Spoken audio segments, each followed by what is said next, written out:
আল্লাহর নবীর সাহাবী হানজালা রাদিয়াল্লাহু তাআলা আনহু নতুন বিবাহ বন্ধনে আবদ্ধ হইছে।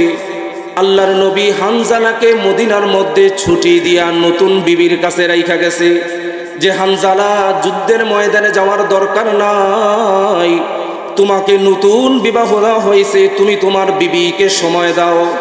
এই কথা বলে রাসূল সাহাবাই কেরামদেরকে নিয়ে উহুদের যুদ্ধে চলে গেছে। হানজালা সারা রাত বিবির সাথে সময় কাটানোর পরে সকালবেলা গোসল করার জন্য গেছে। যখন সুবহে সাদেকের সময় গোসলের জন্য হাতের মধ্যে পানির মশকটা নিছে, ওই মুহূর্তে মদিনার গলি দিয়া কে যেন হেঁটে যায় আর বলতেছে, কুতিলা মুহাম্মদ, এ মদিনাবাসী শুনছনি, উহুদের ময়দানে আল্লাহর নবী শহীদ হয়ে গেছে। এই কথা যখন বলতেছে একজন মুয়াজ্জিন মদিনার অলি গলি দিয়া যখন হাঁটে আর বলে, হানজালা এই এলান শোনার পরে হাত থেকে পানির মশকটা পড়ে গেছে। হানজালা একটা দৌড় দিয়া ঘরের মধ্যে ঢুকছি, তরবারি আর ডাল হাতে নিয়ে যুদ্ধের ময়দানে চলে যাবে। পিছন থেকে বিবি ডাক দিয়া বলে, স্বামী কই যান? আপনাকে না আল্লাহর নবী ছুটি দিয়া মদিনায় রাইখা গেছে। হানজালা ডাক দিয়া বলে, বিবি রে, তুমি কি শোনো নাই ওই যে মুয়াজ্জিন মদিনার অলি দিয়া হাঁটতেছে আর বলতেছে আমার প্রাণের নবী নাকি উহুদের ময়দানে শহীদ হয়ে গেছে, আমার নবী নাকি উহুদের প্রান্তরে শহীদ। আমি যদি আমার নবীকে না দেখতে পারি এই জীবনটা রেখে কি করব? হানজালা বলতেছেন, বিবি রে, তোর চাইতে আমার সন্তানের চাইতে বেশি মোহাব্বত আমি আমার নবীকে করি, কোনো সন্দেহ নাই। বিবি ডাক দিয়া বলে, পানের স্বামী, আপনি আমাদেরকে মোহাব্বতের চাইতে বেশি রাসূলকে মোহাব্বত করেন বুঝলাম, কিন্তু আপনার শরীরটা নাপাক, গোসল করে যান।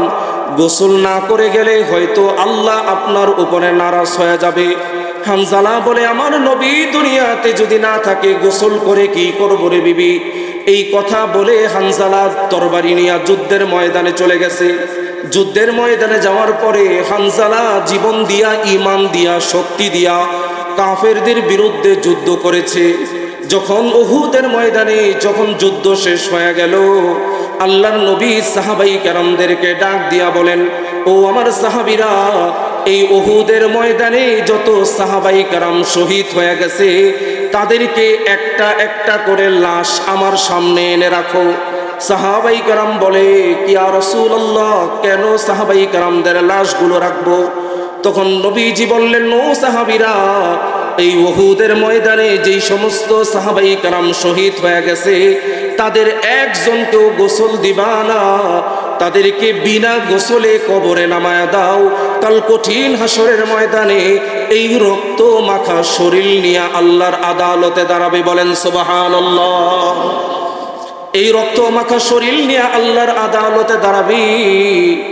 এই মুহূর্তে হানজালার বিবি দৌড়ে আসছে, ইয়া রাসূলুল্লাহ, আপনার একজন পাগল সাহাবী হানজালা হয়তো এই উহুদের ময়দানে শহীদ হয়ে গেছে।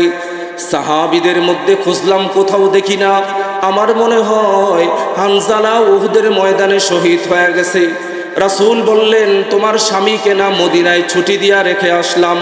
কয়, ইয়া রাসূলুল্লাহ, আমার স্বামী হানজালাকে রেখে আসছেন, কে যেন কার কাছ থেকে শুনছে আপনি নাকি উহুদের ময়দানে শহীদ হয়ে গেছেন। এই জন্য পাগল হইয়া নাপাক বদনে উহুদের প্রান্তরে যুদ্ধ করার জন্য এসে পড়ছে। রহমাতুল লিল আলামিন বললেন, ও সাহাবীরা, তাড়াতাড়ি উহুদের ময়দানটা খোঁজো, কোথায় হানজালার লাশ, কোথায় বের করো। সাহাবাই কেরাম একটা একটা করে যারা জীবিত আছে তাদের মধ্যেও খুঁজে, হানজালা নাই নাই নাই নাই, কোথাও নাই। যারা শহীদ হয়ে গেছে একটা একটা করে লাশ দেখে, কোথাও হানজালা নাই। সাহাবাই কেরাম পেরেশান হয়ে গেল, কোথায় হানজালার লাশ? রহমাতুল লিল আলামিন বলতেছি, না জানি এই হানজালা নাপাক শরীরে যুদ্ধে আসার কারণে আমার আল্লাহ তার উপরে নারাজ হয়ে গেছে। ওই মুহূর্তে জিবরাইল আমিন আলাইহিস সালাতু ওয়াস সালাম আয়েশা বলে, ইয়া রাসূলুল্লাহ, হানজালার লাশ দুনিয়ার জমিনে খুঁজে কোনো লাভ নাই, আসমানের দিকে তাকায় দেখেন ওই যে আপনার হানজালাকে জান্নাতি ফেরেশতারা জান্নাতি পানি দিয়া গোসল দিতেছে। বলেন সুবহানাল্লাহ। রাসূল বললেন কোথায়? আসমানের দিকে তাকায় দেখি ওই যে জান্নাতের ফেরেশতারা জান্নাতি পানি দিয়া হানজালাকে গোসল দেয়। হঠাৎ করে একজন সাহাবী বলে, ইয়া রাসূলুল্লাহ, ওই যে একটা লাশ দেখা যায়। সমস্ত সাহাবায়ে কেরাম দৌড়ে গিয়া তাকায় দেখে হানজালার লাশ দুনিয়ার জমিনে সুন্দর করে রাখা। রহমাতুল লিল আলামিন গিয়া দেখে ওই জান্নাতি পানিগুলো হানজালার দাড়ির আগা বেয়ে বেয়ে উহুদের ময়দানে পড়তেছে। বলেন সুবহানাল্লাহ। রহমাতুল লিল আলামিন বললেন, এই দেখছো? আমি আসমানের দিকে তাকায় দেখছি, আমাকে জিবরাইল আমিন আয়েশা বলছে হানজালা নাপাক শরীরে যুদ্ধে আসছে। তো কি হয়েছে?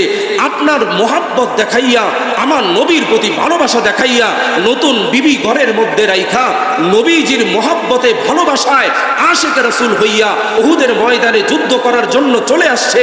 হানজালা শহীদ হয়ে গেছে। তো নাপাক শরীর কি হয়েছে? আমার আল্লাহ নাকি এই হানজালাকে আসমানে উঠায় নিছে। দুনিয়ায় জীবিত থাকা অবস্থায় এখনো কবরের মধ্যে রাখা হয় নাই, কিয়ামতের ময়দান হয় নাই। এই পৃথিবীতে একজন মানুষ হানজালা, যে দুনিয়াতে থাকা অবস্থায় জান্নাতি পানি দিয়া আল্লাহ তারে গোসল দিছে। বলেন সুবহানাল্লাহ। জান্নাতি পানি দিয়া গোসল দিছে। রাহমাতুল লিল আলামিন বলেন, দেখছো এই হানজালা আমার প্রতি মোহাব্বত দেখাইয়া, নবীজি কি জিনিস, নবীজির প্রতি মোহাব্বত ভালোবাসা এমন তার মধ্যে ছিল, সে এমন ভালোবাসা দেখাইয়া, আমার প্রতি মোহাব্বত দেখাইয়া উহুদের ময়দানে আসছে, নিজের জীবন দিয়ে দিছে। ওই যে তার দাড়ির আগার দিকে তাকায় দেখো, এখনো জান্নাতি পানিগুলো বেয়ে বেয়ে উহুদের ময়দানে পড়তেছে। বলেন সুবহানাল্লাহ।